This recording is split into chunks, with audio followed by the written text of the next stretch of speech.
오늘 오후에 검찰의 고위직 인사가 발표됐습니다. 결론은 윤석열 사단의 전진 배치입니다. 검찰은 독립성과 중립성이 생명인데 정권과 매우 가까운 인물들을 아주 중요한 자리에 대거 기용했습니다. 취재 기자를 연결해 보겠습니다. 김지성 기자, 우선 조국 전 장관 사건을 수사한 검사가 전국 최대 규모의 검찰청의 수장이 됐군요. 네, 맞습니다. 서울중앙지검장엔 송경호 수원고검 검사가 임명됐습니다. 송 검사는 지난 2019년 서울중앙지검 3차장으로 있으면서 조국 전 장관 수사를 지휘했고 이후 좌천성 발령을 받았습니다. 검찰 인사와 예산을 다루는 법무부 검찰국장엔 신자용 서울고검 송무부장이 낙점됐습니다. 신 부장은 국정농단 특검과 서울중앙지검에서 윤석열 대통령과 함께 근무한 최측근으로 꼽힙니다. 검찰 2인자라고 할 수 있는 대검 차장엔 윤석열 대통령을 검찰총장 시절 보좌했던 이원석 제주지검장이 임명됐습니다. 이 밖에 금융증권범죄 합동수사단을 이끄는 서울 남부지검장엔 조국 장관 무혐의 의견에 반발했던 양석조 대전고검 인권보호관이 임명됐습니다.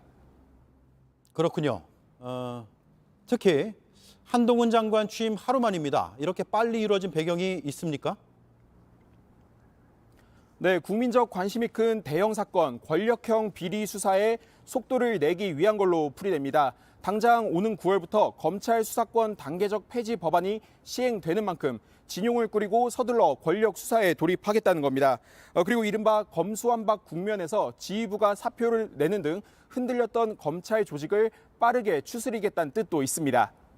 네, 검찰 안팎에서 대통령과 가까웠던 검사들이 기용될 거라는 예상은 있었습니다. 그런데 이렇게 큰 규모인 건 좀 의외라는 반응도 나올 수 있을 것 같은데 검찰의 내부 반응은 어떻습니까? 네, 검찰 내부 반응은 엇갈립니다.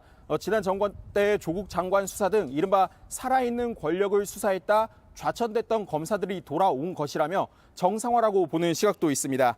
하지만 일명 윤석열 라인으로 대표되는 검사들이 특정 요직을 대거 차지하면서 특정 라인에 편중된 인사가 아니냐는 우려도 있습니다. 네, 반면에 지난 정부에서 중용됐던 검사들은 좌천됐다면서요.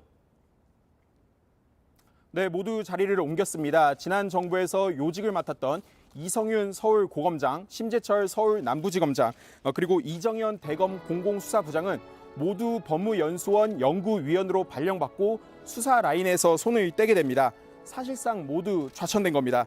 이 법무연수원 연구위원은 한동훈 장관이 추미애 장관 시절 거쳐갔던 곳이기도 합니다. 알겠습니다. 김지성 기자가 전해드렸습니다.